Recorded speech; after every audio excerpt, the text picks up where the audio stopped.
दोस्तों, ये कहावत तो आप सभी ने ही सुनी होगी कि पैसा ही पैसे को खींचता है, और ये सही भी है, मगर तब जब आपको पता हो कि आपको अपना पैसा कहाँ, कब और किस में इन्वेस्ट करना चाहिए। मार्केट में लगभग हर दूसरा व्यक्ति अपना पैसा लगाकर उस पर अच्छे से अच्छे रिटर्न कमाना चाहता है, मगर उसे ये नहीं पता होता कि वो इसे कहाँ इन्वेस्ट करे। इसलिए ज्यादातर लोग या तो अपना पैसा सेविंग अकाउंट में डाल देते हैं, या कोई इंश्योरेंस कर देते हैं, या फिर ज्यादा से ज्यादा एफडी कर देते हैं। अगर आप इनमें लॉन्ग टर्म के लिए भी इन्वेस्ट करते हैं तो भी ये आपको ज्यादा से ज्यादा 7 से 8% का रिटर्न देगा, जो कि बहुत बड़ा रिटर्न नहीं है। इस दुनिया के जितने भी अमीर लोग हैं वो बस इसलिए अमीर है क्योंकि उन्हें अपने इन्वेस्टमेंट से ज्यादा रिटर्न लेने का तरीका आता है, और फाइनेंस की लैंग्वेज में इस तरीके को कंपाउंडिंग ऑफ मनी कहते हैं। कंपाउंडिंग से शायद आपको अपने बचपन में पढ़ा हुआ कंपाउंड इंटरेस्ट याद आ रहा होगा। बस ये समझ लीजिए कि ये भी कुछ उसी तरह का है। आइए इसे एक स्टोरी के थ्रू समझने की कोशिश करते हैं। बेंगलोर में एक मुकेश नाम के व्यक्ति रहा करते थे।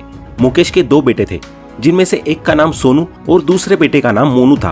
वह अपने दोनों बेटों को नियमित रूप से हर मंथ 100 रुपए की पॉकेट मनी दिया करता था। सोनू अपनी पॉकेट मनी बड़े ही संभाल कर खर्च करता था और उसमें से कुछ पैसे बचाकर अपनी पिगी बैंक में भी डाल दिया करता था। लेकिन वहीं दूसरी ओर मोनू अपनी पॉकेट मनी बिना सोचे समझे फालतू की चीजों पर ही खर्च कर देता था। ये सब देखते हुए उनके पिता मुकेश ने डिसाइड किया कि वे अपने दोनों बेटों को मनी का सही तरीके से इन्वेस्टमेंट करना और यूज करना सिखाएंगे। मुकेश ने अपने दोनों बेटों को बुलाया और कहा, आज से मैं तुम लोगों की पॉकेट मनी बढ़ा रहा हूँ, वो भी पूरे 1 साल के लिए। मगर मेरी एक शर्त है कि इस पॉकेट मनी को तुम केवल 2 ही तरीकों से ले पाओगे। पहला तरीका है कि तुम मुझसे हर मंथ 1000 रुपए ले जाओ, तो वही दूसरा तरीका है कि तुम पहले मंथ मुझसे 10 रुपए लो और उसके अगले मंथ 20 और उसके अगले मंथ 40, यानी कि मैं हर मंथ उस अमाउंट को डबल करके देता जाऊंगा 1 साल तक। सोनू और मोनू दोनों अपने पिता की शर्त मान गए। दोनों भाइयों में सोनू थोड़ा समझदार था, इसलिए उसने डिसाइड किया कि वो दूसरे वाले तरीके से पॉकेट मनी लेगा, यानी कि पहले मंथ 10 रुपए और उसके आगे वाले महीनों में अमाउंट को डबल करते हुए। वहीं दूसरी तरफ मोनू के मन में थोड़ा लालच था। उसे लगा कि कहाँ 10-20 रुपए और कहाँ सीधा 1000 रुपए की पॉकेट मनी, जिसमें वो जी भर के अपने दोस्तों के साथ पार्टी कर पाएगा। उसने अपने पिता से कहा कि मैं पर मंथ 1000 रुपए वाले तरीके से ही अपना पॉकेट मनी लूंगा। मुकेश अपने दोनों बेटों की बातों पर सहमत हो गए। उन्होंने पहले मंथ सोनू को 10 रुपए दिए तो वही मोनू को 1000 रुपए दिए। दूसरे मंथ सोनू को 20 रुपए दिए तो मोनू को वही 1000 रुपए का सेम अमाउंट। ऐसे करके उन्होंने अपने दोनों बेटों को पॉकेट मनी देना शुरू कर दिया। स्टार्टिंग के 6 महीने सोनू के लिए बड़े ही अनहैप्पी थे, क्योंकि इन 6 महीनों में मोनू को जहां टोटल 6000 रुपए मिल चुके थे, तो वहीं सोनू के पास सिर्फ 320 रुपए ही आए थे। पर सोनू कंपाउंडिंग को अच्छे से समझता था और उसने 1 साल पूरा होने तक इंतजार किया।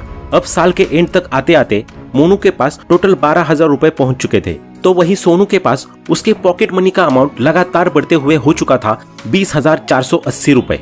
सोनू की खुशी का ठिकाना ही नहीं रहा। 12वें महीने में मोनू को हर महीने की तरह 1000 रुपए ही मिले थे, लेकिन सोनू को उस महीने 20,480 रुपए मिले, जो मोनू से 19,000 रुपए ज्यादा थे। क्या आप सोच सकते हैं कि एक छोटा सा 10 रुपए का अमाउंट मात्र 1 साल में 20,000 तक पहुंच गया। और दोस्तों, मान लीजिए अगर यहाँ 1 साल की जगह 3 साल का समय होता तो ये अमाउंट आपको बिलियंस में देखने को मिलता। और इसी को कहते हैं द मैजिक ऑफ कंपाउंडिंग। एक 10 रुपए का अमाउंट कब इतने बड़े अमाउंट में कन्वर्ट हो गया आपको पता भी नहीं चला।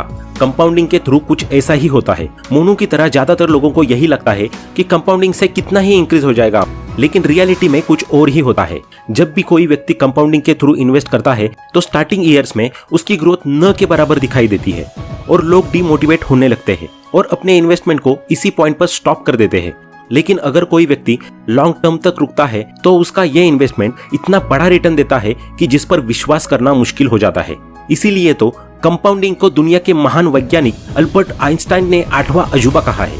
आइए अब कंपाउंडिंग को इन्वेस्टमेंट मार्केट के संबंध में समझते हैं, और वो भी बहुत सिंपल एग्जांपल के थ्रू। ये कहानी है 3 दोस्तों की, राम, श्याम और मोहित, जिन्होंने अभी फिलहाल में ही अपनी ग्रेजुएशन खत्म की है और अपनी जॉब की शुरुआत की है। तीनों की ही उम्र इस समय लगभग 21 या 22 साल की है। इनकम शुरू होने के बाद राम, श्याम और मोहित तीनों ही दोस्तों ने डिसाइड किया कि वे अपनी इनकम में से 10-10 हजार रुपए हर महीने इन्वेस्ट करेंगे। राम का फैमिली बैकग्राउंड बहुत ही एवरेज है। उसके पापा बहुत ही ट्रेडिशनल और टिपिकल माइंडसेट वाले व्यक्ति है। उन्होंने अपने बेटे से बोल रखा है कि वो शेयर और स्टॉक मार्केट के झमेलों से हमेशा दूर ही रहे और चुपचाप अपने 10,000 रुपए एफडी में इन्वेस्ट कर दे। वहीं दूसरी ओर राम की माँ उसे सलाह देती है कि गोल्ड की कीमत कभी भी कम नहीं होती, तो बेटा तू अपना पैसा गोल्ड में ही इन्वेस्ट कर। राम अपनी माँ और पिता दोनों की बातें सुनता है और दोनों को खुश करने के लिए 10,000 में से 5,000 रुपए की एक एफडी कर देता है और बचे हुए 5,000 को गोल्ड में इन्वेस्ट कर देता है। दूसरी तरफ श्याम एक मॉडर्न एजुकेटेड फैमिली से बिलोंग करता है, जहां उसे लाइफ के अदर फील्ड के साथ साथ इन्वेस्टमेंट के फील्ड में भी फुल फ्रीडम मिली हुई है। वो इन्वेस्टमेंट मार्केट के संबंध में जगह जगह से रिसर्च करता है, कुछ एक्सपर्ट्स की सलाह लेता है और एंड में अपने 10,000 रुपए में से 5,000 रुपए डेब्ट फंड में इन्वेस्ट कर देता है और बचे हुए 5,000 रुपए SIP के थ्रू म्यूचुअल फंड में इन्वेस्ट करना शुरू कर देता है। तीसरा दोस्त मोहित है, जो कि कॉलेज के टाइम से ही रिच पीपल और इन्वेस्टमेंट मार्केट में काफी इंटरेस्ट रखता है। वो शुरू से ही वॉरेन बफे और अन्य कई सक्सेसफुल इन्वेस्टर्स की बुक्स और थॉट्स को स्टडी करता हुआ आया है। उसे मार्केट की बहुत अच्छी समझ है, इसलिए वो मैजिक ऑफ कंपाउंडिंग को भी अच्छी तरह समझता है।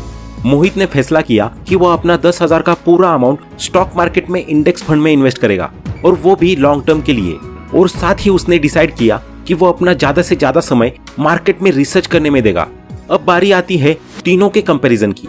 तो अब से 30 साल बाद जब तीनों की उम्र 50 प्लस हो गई और तीनों के ही 10,000 रुपए के इन्वेस्टमेंट को 30 साल पूरे हो गए और 10,000 रुपए के हिसाब से तीनों दोस्तों ने इन 30 सालों में टोटल 36 लाख रुपए इन्वेस्ट किए। अब सबसे पहले हम बात करते हैं राम की। राम ने अपने टोटल इन्वेस्टमेंट का 50% FD में इन्वेस्ट किया था, यानी कि 18 लाख रुपए, जो 30 साल बाद 7% की रेट के हिसाब से बढ़कर 61 लाख रुपए हो गए। वहीं उसने अपना बचा हुआ 50% इन्वेस्टमेंट गोल्ड में किया था, जो 8% के हिसाब से आज 18 लाख से बढ़कर 74 लाख रुपए हो गए। क्योंकि भारत में पिछले 30 से 40 सालों में गोल्ड ने लॉन्ग टर्म में एवरेज इतना ही रिटर्न दिया है। अब 30 साल बाद राम का total portfolio 61 lakh plus 74 lakh करके हो रहा है 1,35,00,000 का। लेकिन यहाँ दिक्कत ये है कि इतने सालों में महंगाई भी बढ़कर बहुत ज्यादा हो गई, जिसकी वजह से पैसों की वैल्यू में भी लगातार कमी होती रही। ऐतिहासिक रूप से महंगाई का एक एवरेज रेट लेकर चले तो वो ज्यादातर 7.5% रही है। इस हिसाब से अगर देखा जाए तो करंट टाइम में राम के पोर्टफोलियो की वैल्यू महंगाई से एडजस्ट करने के बाद मात्र 36 लाख रुपए रह जाती है। यानी कि इन 30 सालों में राम ने जितना पैसा इन्वेस्ट किया था, अंत में उसे रिटर्न के रूप में उतना ही पैसा मिला। इतने सालों के बाद भी उसे इस इन्वेस्टमेंट से कोई भी प्रॉफिट नहीं हुआ। यही कारण है कि इंडिया में इतने सालों तक FD और गोल्ड में इन्वेस्टमेंट करने के बाद भी लोग मिडिल क्लास के मिडिल क्लास ही बने रहते हैं।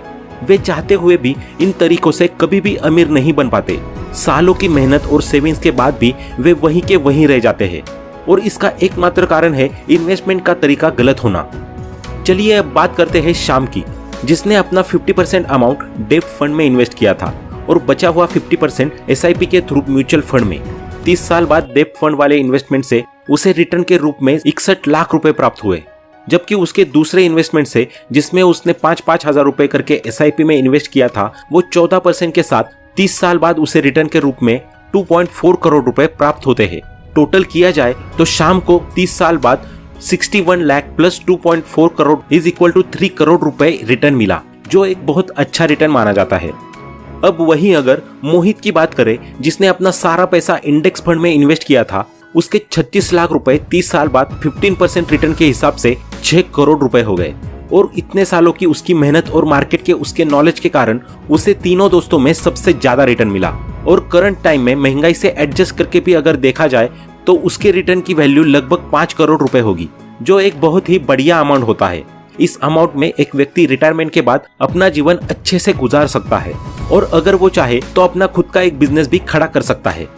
तो दोस्तों, आपने देखा कि कैसे राम, श्याम और मोहित तीनों ने ही सेम अमाउंट इन्वेस्ट किया, और वो भी सेम ईयर्स के लिए। लेकिन तीनों का इन्वेस्टमेंट का तरीका अलग अलग होने के कारण तीनों को ही अलग अलग रिटर्न मिला। राम को रिटर्न के रूप में सेम अमाउंट मिला, श्याम को 3 करोड़ का एक अच्छा रिटर्न मिला, तो वहीं मोहित को 6 करोड़ का एक बेहतरीन रिटर्न प्राप्त हुआ। और ये सब पॉसिबल हो पाया सिर्फ इस वजह से कि मोहित को पता था कि what is the magic of compounding. जिस प्रकार हम सभी जब स्कूल में पढ़ते थे तो कंपाउंड इंटरेस्ट की जगह हमेशा ही सिंपल इंटरेस्ट चूज करते थे, क्योंकि सिंपल इंटरेस्ट बहुत ही सरल था और कंपाउंड इंटरेस्ट टफ। यही कारण है कि हम सभी का माइंडसेट भी सिंपल इंटरेस्ट वाला हो गया है, और हम इन्वेस्टमेंट भी वही करते हैं जहां से रिटर्न भी हमें सिंपल इंटरेस्ट वाला मिले। इसलिए इस सिंपल इंटरेस्ट वाले माइंडसेट को छोड़ना जरूरी है।